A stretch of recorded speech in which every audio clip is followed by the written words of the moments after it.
সান্যালচর গঙ্গা নদীর ধারে একটা সুন্দর গ্রাম, যে গ্রামে আছে আমার মামার বাড়ি। আর এই গ্রামে আজও আমার দাদুর নাম করলে সবাই এক কথায় চিনে নেয়। শীতকালে এখানে যাওয়ার আনন্দই আলাদা, কারণ মাঠ ভরে বিভিন্ন ফসলের চাষ হয়। আর এই যে আমরা বেশ সকাল সকাল পৌঁছে গিয়েছিলাম, তো মামির রান্নাবান্নাও শুরু হয়ে গিয়েছে।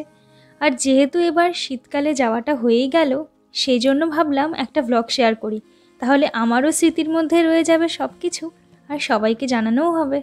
এই গ্রামে প্রত্যেকে কিন্তু বিভিন্ন পেশায় নিযুক্ত, কিন্তু তবুও প্রত্যেকের একটা অন্যতম জীবিকা হলো চাষবাস। আর প্রত্যেকের রয়েছে বেশ অনেকটা করেই জমি, আর এখানে বিভিন্ন ফসল সবজি এসব চাষ হয়। মানে ধান পাট এসব তো রয়েছেই, তার সঙ্গে বিভিন্ন শাক সবজি মটরশুঁটি। সেই জন্যই শীতকালে যাবার ভাই বোনদের সাথে মা আর আমি গিয়েছিলাম গঙ্গা দেখতে। আর এখানেই মা আমাকে বলছিল যে গম আর জবের মধ্যে কি পার্থক্য। গম গাছ এই যে দানাগুলো গোড়াটা একটু মোটা মোটা থাকে, আর জবেরটা প্লেন হয়। সরস্বতী পুজোয় যেহেতু জবের শীষ লাগে, আর জব আর গমের মধ্যে পার্থক্যটা আমি ঠিকঠাক করে উঠতে পারি না, সেই জন্যই মা আমাকে এখানে বলে দিচ্ছিল যে কি করে বোঝা যাবে কোনটা গম আর কোনটা জব। এই কিছুদিন আগেও এইখানে পুরো নদীর ধার বরাবর সোজা রাস্তা ছিল, মানে কাঁচা রাস্তা, সেই দিয়ে যাওয়া যেত অন্য গ্রামে। কিন্তু এবার এসে দেখলাম পুরো রাস্তাটা ভেঙে গেছে, আর জলের মধ্যে ওই যে সিমেন্টের কিছু পিলার্স দেখা যাচ্ছে, ওখানে ছিল একটা ইলেকট্রিক্যাল টাওয়ার। কিন্তু আজ আর কিছুই নেই, কারণ এখানকার অন্যতম সমস্যা হচ্ছে নদীর ভাঙন। এখানে মা কয়েকটা পাতা তুলে নিয়ে আসছিল, কারণ আমরা এখানে একটু বসবো। আর এই যে বসার আসন রেডি। আর এদিকে আমার ভাই তার গেম খেলতেই ব্যস্ত, কারণ এইখানের পরিবেশটা এত নিরিবিলি যে তুমি যাই করো না কেন এক মনে করতে পারবে। আর ওর জন্য বোধহয় এটাই বেস্ট কাজ। আর এই হচ্ছে ঝিঙের ক্ষেত, ছোট্ট ছোট্ট ঝিঙেও হয়ে গেছে দেখলাম। অনেকে কিন্তু এর মধ্যেই ঝিঙেগুলো বাজারে নিয়ে যাচ্ছে।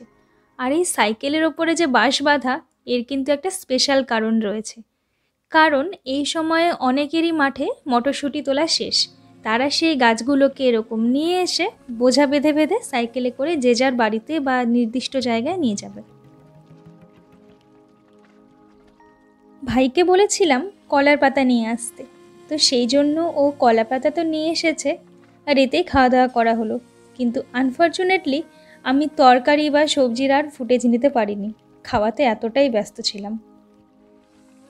এখানে বেশ কিছুটা জায়গা জুড়ে শুধু ধনেই চাষ করা হয়, আর এই ধনেগুলো সব বাজারজাত করা হয় ধনে গুঁড়ো তৈরির মশলা হিসেবে।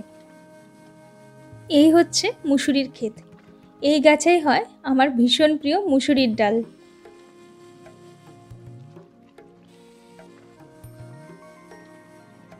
ভাইয়ের সাথে যাচ্ছিলাম মটরশুঁটি তুলতে, কারণ সেইগুলো পরের দিন আমরা নিয়ে আসব। আর এই হচ্ছে কালো জিরের ক্ষেত, মানে এখানেই সেই সুন্দর কালো জিরে হবে।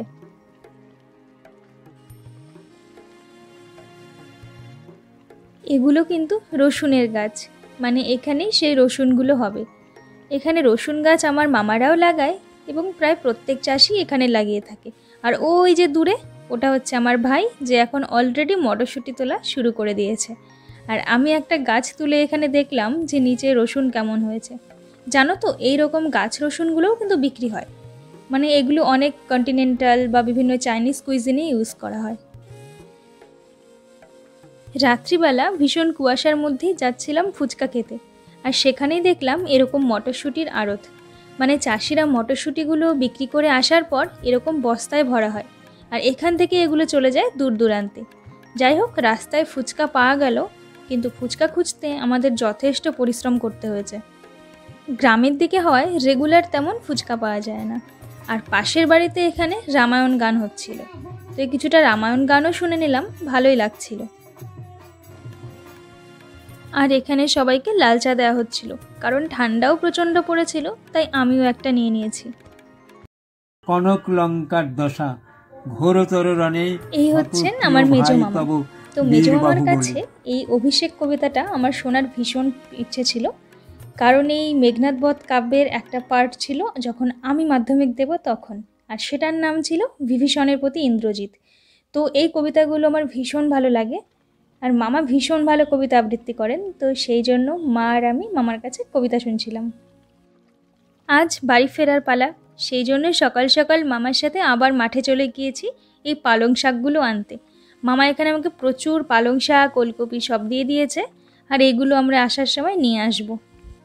তারপর দুপুর খাওয়া দাওয়া করে আবার সেই ট্রলারে করে নদী পাড়ি দেবার পালা। আমার এই 2 দিন ভীষণ ভালো কাটলো। আর জানি ব্লগটা খুব সাদামাটা, কিন্তু আমার কাছে এই গ্রাম, এই মামার বাড়ি, এই সাদামাটা জীবন ভীষণ প্রিয়, তাই তোমাদের সাথে শেয়ার করলাম। আর এখানে এই যে আমরা ট্রেনে উঠে পড়েছি, আর মা আর আমি ছিলাম লেডিস কম্পার্টমেন্টে, আর বাবা ছিল জেনারেলে। স্টেশনে পৌঁছেও আমরা কিন্তু প্রায় 1-1.5 ঘন্টা বসেছিলাম, কারণ আমার একটা ম্যাগাজিন নেবার ছিল, আর সেই দোকানটা একটু লেটে খুলবে। যাই হোক, বাবা কিন্তু আগেই বাড়ি পৌঁছে গেছে। আজকের ভিডিওটা এখানেই শেষ করছি। ভিডিওটা ভালো লাগলে প্লিজ আমার চ্যানেলটা সাবস্ক্রাইব করে দিও। বাই।